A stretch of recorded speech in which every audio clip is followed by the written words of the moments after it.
So if you're riding on Zwift and you want to find the fastest way to unlock the Tron bike, you came to the right place. First thing we want to do is we want to start our Zwift app. So I'm going to log in and start up the Zwift app. I'm going to show you guys the fastest way to unlock the Tron bike. We want to make sure all our paired devices are paired. Everything on my bike is paired except the controller.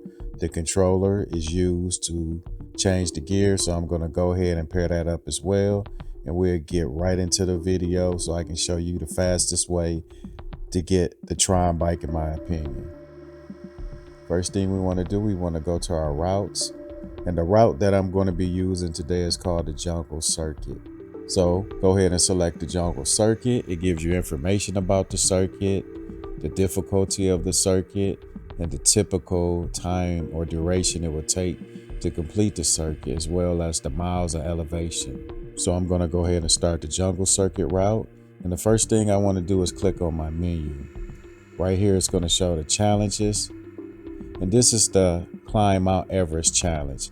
This is the challenge you need to complete to get the Tron bike or to unlock the Tron bike. Right below in the lower left corner, you have different challenges. You have Italy, Ride California, and Climb Mount Everest. We're going to go back to Climb Mount Everest. As you can see, I'm 84% complete. Let's go back to the ride. First thing we want to do is we want to click anywhere on the screen and make a U-turn. Okay, let's start our U-turn and start the route. I'm going to periodically speed up the video so you won't be bored to death, and we can get to the main points. So let me go ahead and speed up the video and get to our first point of interest.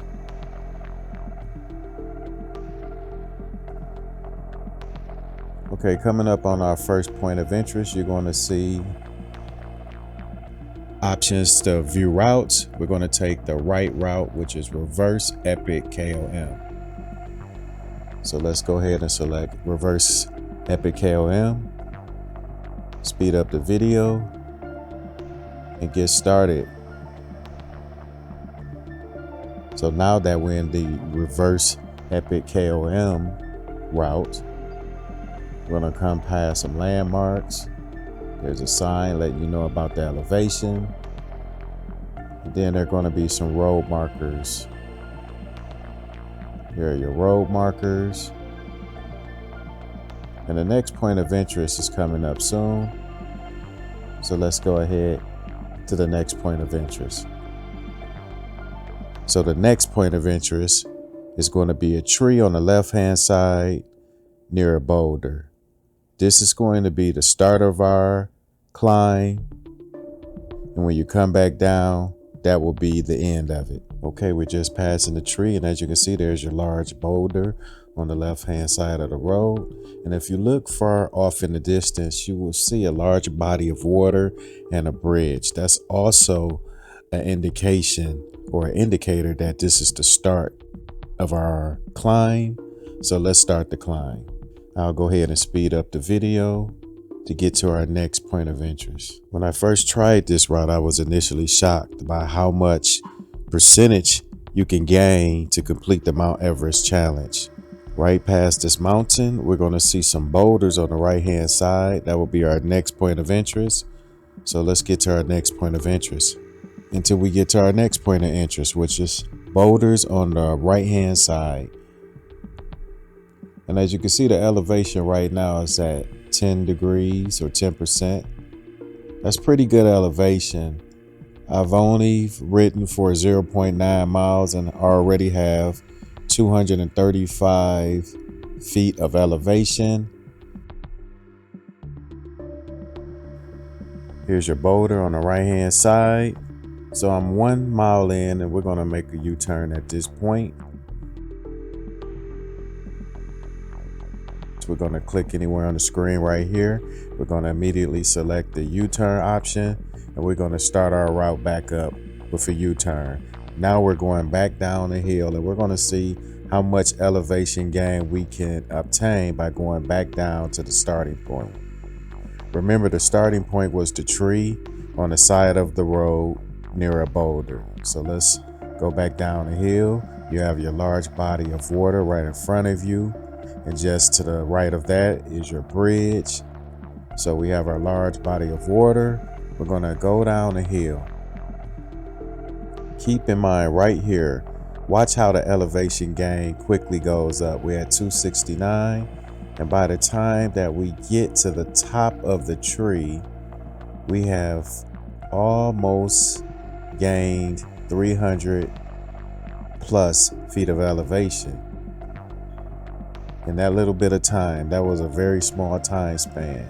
So we're gonna go a little bit past the tree.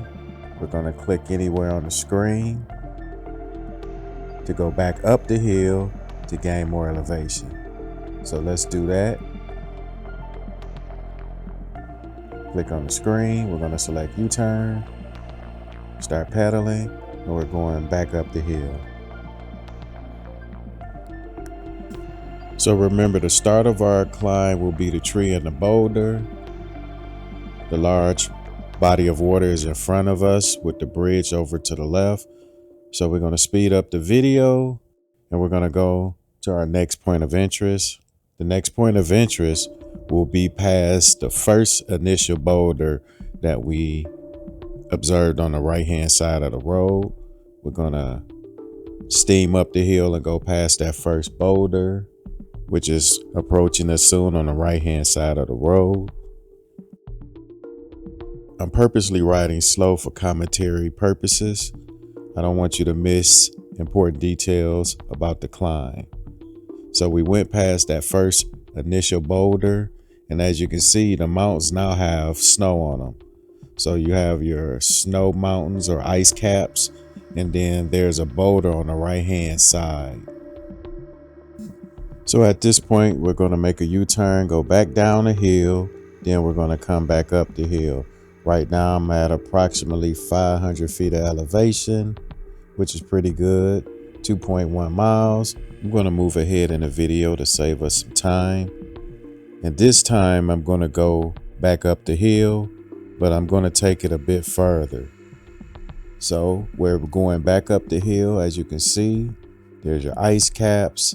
There is the boulder, but we're going to take it a bit further this time. So let's take it a bit further. We want to go to the yellow part of the graph right here, because as you can see next to the yellow part, there is a blue shaded area of the graph.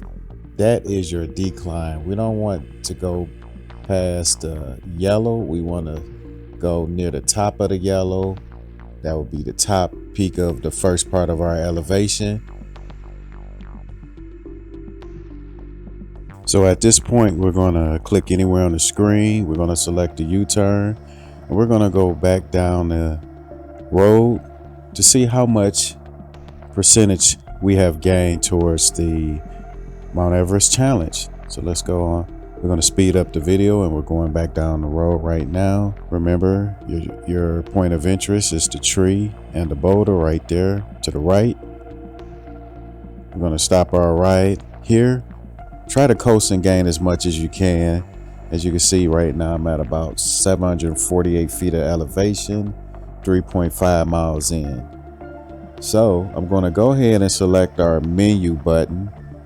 Menu button is over on the lower left corner.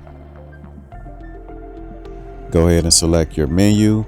And at this point, I'm going to go back to the challenge to see how much percentage I have gained towards completing the Mount Everest climb. And as you can see, the Mount Everest climb, I'm now at 86%. In that little bit of time, I started at 84, I'm at 86. So if you ride longer, of course, you're going to gain more percentage towards completing the climb. But this is the easiest, most effective way to complete the Mount Everest challenge in order to get the Tron bike. Now, hypothetically speaking, if I did this every day, maybe between 1,500 feet of elevation and 2,000 feet of elevation, I can probably get this Tron bike in less than 60 days. So there you have it, guys. This is the most effective way, the most fastest way to earn a Tron bike on Strava. I hope this video was helpful. Please like, subscribe, and share. I'll talk to you later. Enjoy the rest of the ride.